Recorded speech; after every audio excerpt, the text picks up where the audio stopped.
9 जून को लालसाई व्यापारी एसोसिएशन द्वारा बुलाई गई थी एक व्यापारियों की महाबैठक, जहां पर व्यापारियों की परेशानी और उनके समाधान की चर्चा की गई। इसी बैठक में उन्होंने श्री नरेश कुमार टेलरामानी जी को उनके समाज सेवा और कार्यों के लिए सम्मानित किया। इसी बैठक में श्री नरेश कुमार टेलरामानी जी ने की एसोसिएशन के मेंबरों और शहर के सारे व्यापारियों से एक अपील। तो आइए सुनते हैं क्या कहा उन्होंने।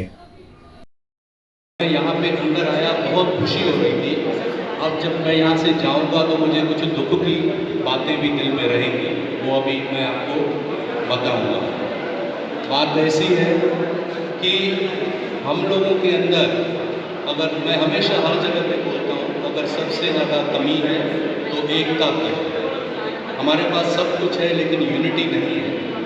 ये कई वर्षों से हम देखते आ रहे हैं, हमारे समाज के अंदर एकता नहीं है। और जब मैं यहाँ पे अंदर आया, जिस प्रकार से हाल ये खचाखच भरा हुआ था, तो मुझे एक बोलते हैं ना किरण दिखाई दी कि बस अब हमारे शहर में एकता आनी शुरू हो गई है। लेकिन जब मैं यहाँ से जाऊँगा तो शायद इतना सुखद अनुभव नहीं लेके जाऊँगा जिस प्रकार से ये खाली कुर्सियाँ मेरे तरफ देख रही हैं। क्या हमारे पास इतना भी समय नहीं है?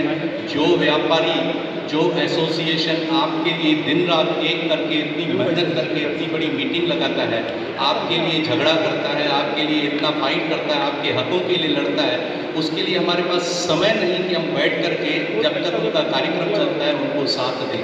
बड़ी दुख की बात है। ठीक है, ऐसे भी अनुभव मिलते रहते हैं।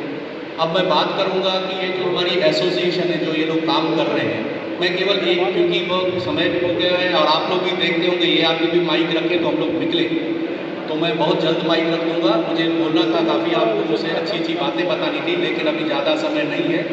तो बात ऐसी है कि ये जो एसोसिएशन वाले हैं, इनको मैं एक केवल बात कहूँगा कि आप निस्वार्थ भावना से, मैं इस शब्द पे फिर से जोर रख रहा हूँ, निस्वार्थ भावना से अगर आप व्यापारियों के सेवा में दिन रात लगे रहेंगे, अगर आपके ऊपर किसी भी प्रकार का कोई भी छींटा नहीं गिरेगा, मैं उम्मीद करता हूँ आप समझ रहे हैं जो मैं आपको बता रहा हूँ, तो निस्संदेह ये सारे व्यापारी धीरे धीरे करते पूरी बाजार 5 नंबर की आपके पीछे खड़ी हो जाएगी।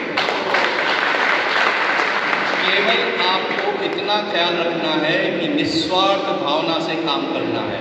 दूसरी बात, अब मैं देख रहा था व्हाट्सएप ग्रुप में, मैं हूँ इन लोगों के साथ जुड़ा हुआ, तो देख रहा था शहर में कई मुद्दे हैं, बहुत सारी, ये तो समस्याओं का ही शहर है, तो बहुत सारी समस्याएं हैं। तो जहाँ तक हो सके, ये मेरा निजी आपको एडवाइस है, बाकी आपको जैसा उचित लगे, कि जहाँ तक हो सके आप व्यापारियों के ऊपर ही पूरा अपना जो ध्यान है उसके ऊपर ही रखिए। व्यापारियों को किस प्रकार की तकलीफें आते हैं, उनको कैसे दूर किया जाए, क्या क्या हम कर सकते हैं उसमें, उस पर अगर रखेंगे, नहीं तो क्या हो जाएगा, आप अलग अलग मुद्दों जैसे उठाते जाओगे तो आपका ध्यान इधर उधर भटकते जाएगा और आप अपनी ताकत के साथ उस मुद्दे के लिए लड़ नहीं पाओगे, तो सब चीज़ें आधे आधे में रहती जाएगी। तो ये मेरी छोटी सी एडवाइस है, अगर आपको उचित लगे।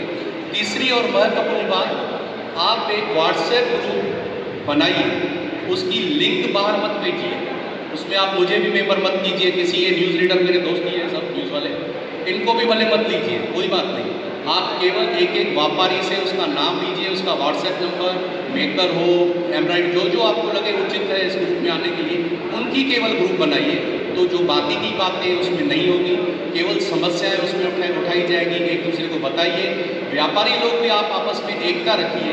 इतना अच्छा संगठन आपके सामने आया है, इतने वर्षों के बाद ऐसे लोग, यंग और एनर्जेटिक लोग मैं देख रहा हूँ जो पूरा जोर लगा करके आपके लिए लड़ रहे हैं। ये मैं कई वर्षों में, मैं भी कई वर्षों से 5 नंबर के आते जाते रहता हूँ, देखता हूँ, तो ये पहली बार ऐसी ग्रुप आई है। और सबसे बड़ी बात, जो उल्लासनगर की बड़ी एसोसिएशन है, उल्लासनगर की व्यापारियों की जो एसोसिएशन है, उनके जो अध्यक्ष हैं, वो भी यहाँ पे मेरे खास छोटे भाई हैं, मेरे मित्र हैं, श्री दीपक जी, वो भी बैठे हुए हैं। तो आप उनके साथ भी जुड़े हुए हो, तो यानी कि आपको अभी यहाँ पे पुलिस के अधिकारी आए थे, उन्होंने भी आपको साथ देने का पूरा विश्वास दिलाया, तो आपको साथ बहुत मिलेगा। ज़रूरत है तो केवल आपको एकता की, आप इनके ऊपर विश्वास रखिए। अपनी व्हाट्सएप ग्रुप में जो भी समस्या, कई बार क्या होता है, आपके व्यापारी पैसा लेके भाग जाते हैं, फिर वो व्यापारी आता है, फिर दूसरे के दुकान में जाता है माल लेने के लिए। आप देखते हो लेकिन चुप रहते हो, चुप मत रहिए, तुरंत व्हाट्सएप ग्रुप में डाल दीजिए ये बंदा आया है, इसका भी इसके पास पैसा है, हमारा खाते गया था, अभी आप लोगों का भी है, तो देख लीजिए फला फला जगह पे आ गया है। तो इस प्रकार से एक दूसरे को सहयोग कीजिए, एक दूसरे की टांग मत खींचिए। ये 5 रुपया पीस ज़्यादा दे रहा है, मैं 5 रुपया कम करके ग्राहक को खींच लूँ, ये जो आदत है ना आप लोगों की, अपने आप खुद का नुकसान करके लेते हो। और ये बातें सारी बाहर के लोग समझ गए हैं, ये सारी बातें। और आखिर में बिल्कुल मैं अच्छी तरह से आपको ध्यान से समझा रहा हूँ, वो सब आपके हाथ में है। अगर आप करेंगे तो बहुत सारी चीज़ों को आप रोक सकते हैं। तो ये है कि चोरी का माल भले 10 रुपया पीस कम मिले, 15 रुपया कम मिले, चोरी का माल बिल्कुल न लें, न किसी को बेचने की कोई देता है तो उसको आने मत दें। और अगर ऐसी कोई भी आपको सूचना मिलती है तो तुरंत जो मैंने आपको बताया, आपकी जो व्हाट्सएप ग्रुप खुलेगी उसमें डाल दीजिए कि यहाँ यहाँ जगह पे चोरी का माल आया हुआ है, सभी सावध हो जाइए, कोई भी इससे माल न ले। जब भी आप खुद रोकोगे चोरी का माल लेने के लिए, कल आपकी चोरी नहीं होगी। आज अगर आप चोरी का माल लेते हो तो याद रखना, आगे चल के आपका माल चोरी किया हुआ कोई दूसरा व्यापारी खरीदेगा। ये आपको होशियार रहना है। मैं ज़्यादा समय नहीं लूँगा, मैं देख रहा हूँ सभी की दिखाएँ मेरे ऊपर टिकी हुई है कि आज भी बंदा माइक रखे तो हमको थोड़ी छुट्टी मिले। तो मैं आपसे बस यही विदा लेता हूँ। जय झूलेलाल, जय हिंद दोस्तों। गणेश जी धन्यवाद।